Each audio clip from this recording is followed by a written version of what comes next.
नमस्कार दोस्तों, ये है एनडीटीवी इंडिया और एक बार फिर आप देख रहे हैं रफ्तार रिबूटेड। मैं हूं आपका होस्ट शम्स। आज के शो में बात एक बहुत अहम कार की, मारुति सुजुकी बलेनो 6.5 साल के बाद बदल गई है। इसमें कई तरह के बड़े बदलाव किए गए हैं, जिसमें इंजन हो या फीचर्स हो या डिज़ाइन हो, सब कुछ बदल गया है। हम पहुंचे गोवा इसकी ड्राइव करने के लिए और हमने चलाए इसके मैनुअल और ऑटोमेटिक दोनों वेरिएंट्स। देश में पहली बार लॉन्च होने के 6 साल से ज़्यादा के बाद मारुति सुजुकी बलेनो वापस आई है एक बिल्कुल नए अवतार में, जिसमें पहले से ज़्यादा फीचर्स दिए गए हैं, पहले से ज़्यादा टेक्नोलॉजी दी गई है। इनमें से कई फीचर्स हमने मारुति की किसी भी कार में आज तक नहीं देखे हैं, या इस सेगमेंट की भी किसी भी कार में आज तक नहीं देखे हम यहाँ। सही बात है शम्स। और एक बात है, ये पहली बार है कि CVT के बजाय मारुति सुजुकी ने AMT डाला है इस बलेनो में। इसीलिए इन दोनों गाड़ियों को साथ में लाकर एक कॉम्प्रिहेंसिव रिव्यू बनाना बहुत ज़रूरी था, है कि नहीं शम्स? बिल्कुल। तो आइए चलते हैं, इन दोनों कारों की सवारी करते हैं और देखते हैं कि क्या बदला है कारों में और एक नए गेयरबॉक्स ने गाड़ी में क्या फ़र्क लाया है। बिल्कुल, चलिए। मारुति सुजुकी बलेनो ने बाजार में अपनी सफल यात्रा में कई मुकाम हासिल किए हैं। ये देश में 10 लाख बिक्री करने वाली सबसे तेज कार थी और इसने लगातार मारुति सुजुकी को प्रीमियम हैचबैक सेगमेंट में अच्छी हिस्सेदारी हासिल करने में मदद की है। ये ब्रांड के प्रीमियम रिटेल चैनल नेक्सा का सबसे ज्यादा बिकने वाला मॉडल भी रहा है। नई पीढ़ी का लक्ष्य इस सफलता की कहानी को आगे ले जाना है। कैसे?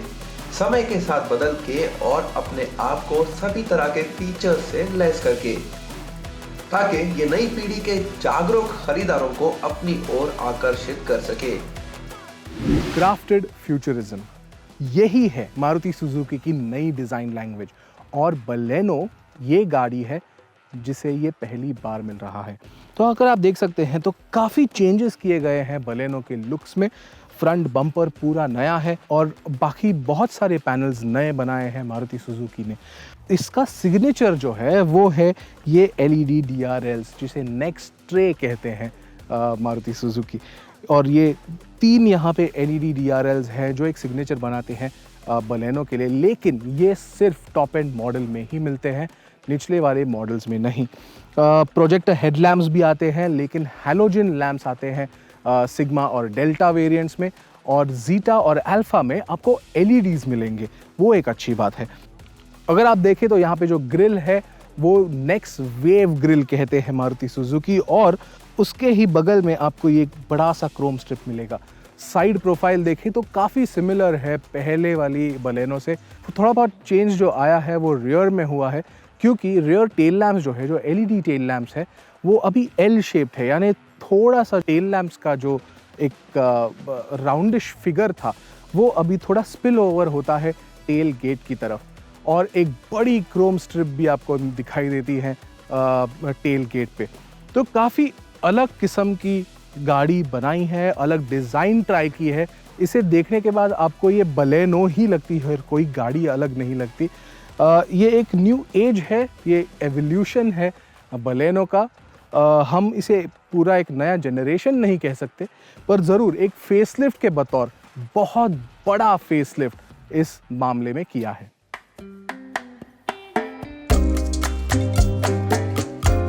हालांकि बहुत कुछ बदल गया है, क्योंकि कार का वजन काफी बड़ा है और अब ये 55 से 60 किलो भारी हो गई है।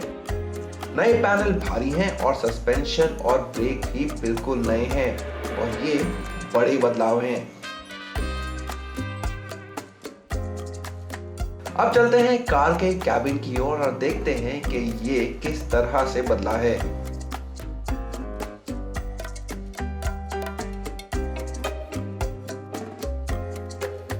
कैबिन में आपको इस नई बलेनो में, अगर आप पिछली कार से कंपेयर करें तो बहुत बड़ा फ़र्क दिखेगा। कई सारे नए फीचर्स हैं, एक नई डिज़ाइन लैंग्वेज जो है क्राफ्टेड फ्यूचरिज्म, वो भी आपको यहाँ साफ दिखती है। काफ़ी प्रीमियम कैबिन बनाने की कोशिश की गई है और उसमें मारुति, मैं कहूँगा कि कामयाब रही है।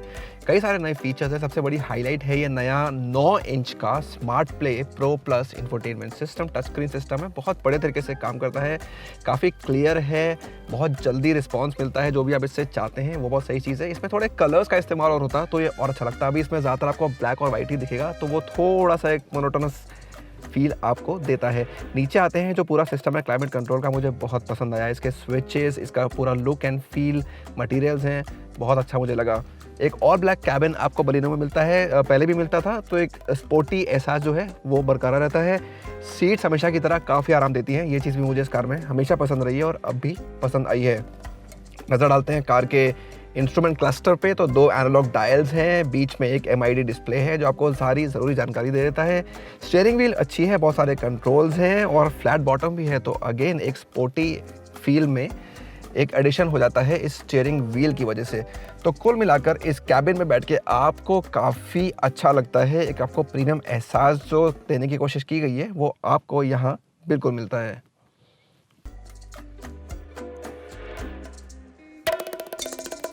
टच स्क्रीन सिस्टम के साथ एप्पल कारप्ले और एंड्रॉयड ऑटो दिया गया है, जो अभी के लिए वायर्ड है, लेकिन कंपनी का कहना है कि OTA अपडेट के बाद ये वायरलेस हो जाएगा।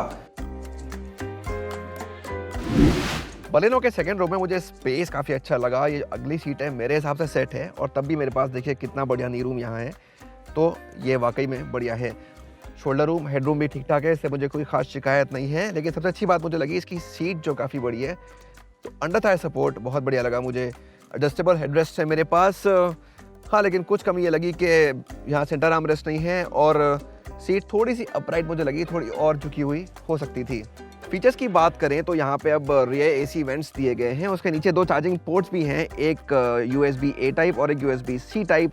तो चलते वक्त आप एक साथ 2 डिवाइसेस को चार्ज कर सकते हैं। दूसरी रो में एडजस्टेबल हेडरेस्ट और 2 यात्रियों के लिए 3 पॉइंट सीट बेल्ट हैं, लेकिन बीच वाले यात्री के लिए लैप बेल्ट ही दी गई है। सीट को 60-40 के फॉर्मेट में गिराया जा सकता है, लेकिन केवल 2 महंगे ट्रिम्स पर। बलिनो का 318 लीटर का बूट स्पेस काफी प्रभावशाली है, हम यहाँ कई सारे बैग फिट कर पाए। फिलहाल शो में वक्त है एक छोटे से ब्रेक का। ब्रेक के बाद आपको बताएंगे कि नई बलिनो चलने में कैसी है और ख़ास तौर पर नया ऑटो गियर बॉक्स AMT किस तरह से परफॉर्म करता है। देखते रहिए।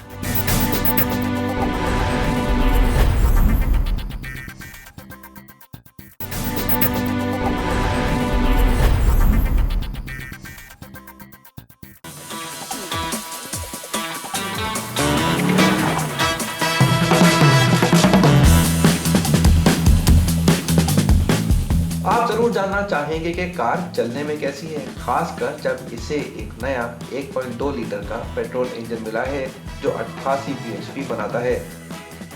ये टर्बोचार्ज इंजन नहीं है, हालांकि हमें लगता है कि मारुति सुजुकी पहले की तरह उस बारे में सोच सकती है। लेकिन आइए देखें कि मैनुअल ट्रांसमिशन के साथ कार का परफॉर्मेंस कैसा है। 5 स्पीड मैनुअल में बलेनो थोड़ा अलग रंग दिखाती है, थोड़ी स्पोर्टी लगती है, क्योंकि इससे आपको हमेशा अब जो पावर है, जो मिड रेंज में पावर मिलती है, वो आपको हमेशा मिलती है। और ये एक अच्छी बात है क्योंकि मज़ा आता है गाड़ी चलाने के लिए। अगर आप देखें तो क्लच ट्रैवल भी काफ़ी कम है और जो क्लच है वो भी काफ़ी लाइट है, इसीलिए आपको ज़्यादा दिक्कत नहीं होती है, स्पेशली लेफ़्ट लेग के लिए। इसके जो थ्रोज है गियर बॉक्स के वो भी काफ़ी अच्छे हैं, छोटा ट्रैवल है गियर्स का, इसीलिए और भी मज़ा आता है चलाने को, क्योंकि ये इमीडिएटली स्लॉट इन हो जाते हैं और काफ़ी इजी भी है। एक बात ज़रूर कहना चाहूँगा, इसकी जो एवरेज फ्यूल एफिशिएंसी है वो 22 किलोमीटर प्रति लीटर से ज़्यादा है, थोड़ी सी ज़्यादा है, और इसीलिए ये गियर बॉक्स थोड़ी उस फ्यूल एफिशिएंसी के हिसाब से भी ट्यून की गई है। लेकिन आपको फ्रीक्वेंटली इसे शिफ्ट नहीं करना पड़ता, और अगर शिफ्ट करना भी पड़े तो भी आसानी हो जाती है क्योंकि क्लच लाइट है और थ्रोज काफ़ी सिंपल और शॉर्ट है।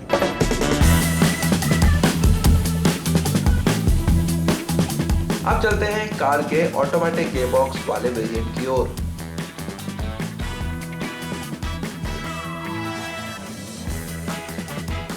तो अगर मेरे हिसाब से सबसे बड़ा बदलाव कोई नई बलेनो में हुआ है वो है इसका ऑटोमेटिक गियर बॉक्स। पहले कार में CVT था, अब इसमें AMT या AGS दे दिया गया है। AGS मतलब ऑटो गियर शिफ्ट, जैसा कि मारुति से कहती है और हमने इसे कंपनी की कई कार्स में पहले भी देखा है। तो मकसद है आपको बेहतर माइलेज देने का और पहले से एक सस्ती कार देने का। तो अगर आप कंपेयर करें इसको पुरानी बलेनो से तो इस ऑटोमेटिक पे माइलेज करीब 15% बढ़ गया है। तो अब आपको मिलता है 22.9 किलोमीटर पर लीटर इस ऑटोमेटिक पे, और कीमतें भी कम हो गई हैं इस AGS की वजह से। तो अगर आप बलेनो CVT की कीमतें देखें और आप AGS की कीमतों को उससे कंपेयर करें तो ये गाड़ी कुछ सस्ती है। हाँ, जो ड्राइविंग का अनुभव है वो थोड़ा सा कम हो गया है, तो उसकी आपको आदत डालनी पड़ेगी, स्पेशली अगर आप पहले बलेनो CVT चला चुके हैं। लेकिन शहरी ट्रैफिक में जहाँ भीड़ भाड़ होती है ये AGS बहुत ही काम की चीज़ है और आपके पैसे तो बचते ही हैं। अगर इस कार में एक चीज थी जहां सुधार की कुछ गुंजाइश थी तो वो है इसकी राइड क्वालिटी। तो देखते हैं इस बारे में अमेया ने क्या महसूस किया। राइड एंड हैंडलिंग की अगर बात करें तो एक बड़ी चुनौती थी मारुति सुजुकी के सामने, क्योंकि बलेनो कभी एक स्पोर्टी गाड़ी ऐसी नहीं थी। लेकिन हमें ये ज़रूर पता है कि काफ़ी काम किया गया है मारुति सुजुकी की तरफ से इस सस्पेंशन पे, और जो वेट गेन हुआ है मारुति सुजुकी बलेनो में उसकी एक वजह सस्पेंशन भी है। इसीलिए हमें बहुत उम्मीद थी इस सस्पेंशन से, क्योंकि राइड एंड हैंडलिंग बेहतर होता था। ब्रोकन रोड जो है, जो गड्ढे आते हैं रास्ते पे, पॉट होल्स आते हैं, तो ये आराम से उसे अपने स्ट्राइड में ले लेती है और अच्छी टारमैक रास्ते पे भी अच्छी तरीके से जाती है। तो एक बहुत सिग्निफिकेंट इम्प्रूवमेंट है इसकी राइड क्वालिटी में पहले से। स्टीयरिंग की बात करें तो स्टीयरिंग थोड़ी सी लाइफलेस है, थोड़ा वेट और होता तो मज़ा आता चलाने के लिए, थोड़ी स्पोर्टी भी लग जाती थी। इसी तरह से काफ़ी काम किया गया है सस्पेंशन पे और राइड एंड हैंडलिंग पे, ताकि एंजॉय कर सके आप ड्राइविंग। और हाँ, एक बहुत बड़ा फ़र्क महसूस करते हैं हम जब इस गाड़ी को चलाते हैं, अगर हम कंपेयर करते हैं इसके प्रीवियस जनरेशन को। कार एंड बाइक में हम सुरक्षा को लेकर काफी चौकस रहते हैं और कंपनी ने इस मामले में कई अहम कदम उठाए हैं। सेफ्टी या सुरक्षा को लेके मारुति ने बहुत कुछ किया है नई बलेनो में। सबसे पहली और सबसे अहम बात, इस कार में ऊंचे वेरिएंट्स में 6 एयरबैग्स दिए गए हैं जो वाकई में काबिल तारीफ है। इसके अलावा एक बहुत ही अच्छी चीज़ है, इसमें हेड अप डिस्प्ले दिया गया है। मेरे आगे आप ये देख रहे हैं, ग्लास लगा हुआ है। इसमें आपको बहुत सारी इन्फॉर्मेशन मिल जाती है, स्पीड है, RPM है, रियल टाइम माइलेज है। फ़ायदा ये है कि आपकी नज़रें सड़क के ऊपर से नहीं हटती हैं, तो आपको एक सेफ ड्राइव मिलती है। तो ये भी एक ऐसा फीचर है जो बहुत काम का है, आपको सेफ रखता है और सेगमेंट में पहले नहीं देखा गया है। और अंत में है 360 डिग्री व्यू कैमरा, वो भी बहुत ही चीज़ है। तंग जगह पे आपको गाड़ी पार्क करनी है, पतली गलियों में से गाड़ी निकालनी है, उस सब में बहुत मदद करता है। हर तरफ से आपको दिख जाता है कि आपकी गाड़ी के आसपास कितनी जगह है और कितनी आराम से या कितनी मुश्किल से आप कार को निकाल सकते हैं। हालांकि 360 व्यू कैमरा और हेड अप डिस्प्ले दोनों केवल इस सबसे महंगे अल्फा ट्रिम पर ही पेश किए जा रहे हैं। नई बलेनो में आइसोफिक्स चाइल्ड सीट माउंट और 2 एयरबैग स्टैंडर्ड हैं। हिल होल्ड असिस्ट के साथ ESP सभी AMT मॉडल्स और अल्फा मैनुअल पर उपलब्ध है। अगर कीमतों की बात करें तो नई बलेनो 6,35,000 रुपए से शुरू होती है और 9,49,000 रुपए तक जाती है, सभी कीमतें एक शोरूम। इस रेंज में चुनने के लिए कुल 7 मॉडल हैं जिनमें 3 AGS हैं। बाजार में कार का सामना Hyundai i20 और टाटा एल्ट्रोस से होगा, जिनमें पेट्रोल और डीजल दोनों विकल्प मौजूद हैं, जबकि बलेनो में केवल पेट्रोल इंजन है। i20 पेट्रोल की कीमतें 6,98,000 रुपए और 11,47,000 रुपए के बीच हैं और एल्ट्रोस पेट्रोल की कीमत है 5,99,000 और 9,39,000 रुपए के बीच। लेकिन याद रखें, इन दोनों कारों में टर्बो पेट्रोल विकल्प भी मौजूद है। नई बलेनो कई मायनों में नई है, जबकि एक अलग ऑटो गियरबॉक्स ने इसके ड्राइव अनुभव से कुछ समझौता जरूर किया है। कार आपको अब ज्यादा किफायती लगेगी। हाँ, तो ये हर तरह से प्रीमियम नहीं है, लेकिन इतनी सारी तकनीक ने बलेनो को आज और कल के लिए एक सटीक कार बना दिया है, एक जो अपने सेगमेंट में कारों से लोहा लेने में काफी सक्षम है।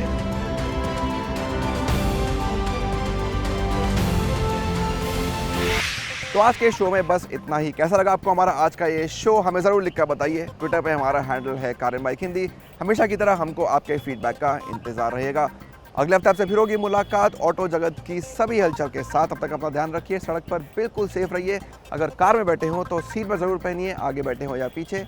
और स्कूटर और बाइक पे हेलमेट लगाना बिल्कुल ना भूलिए, आगे बैठे हो या पीछे। नमस्कार।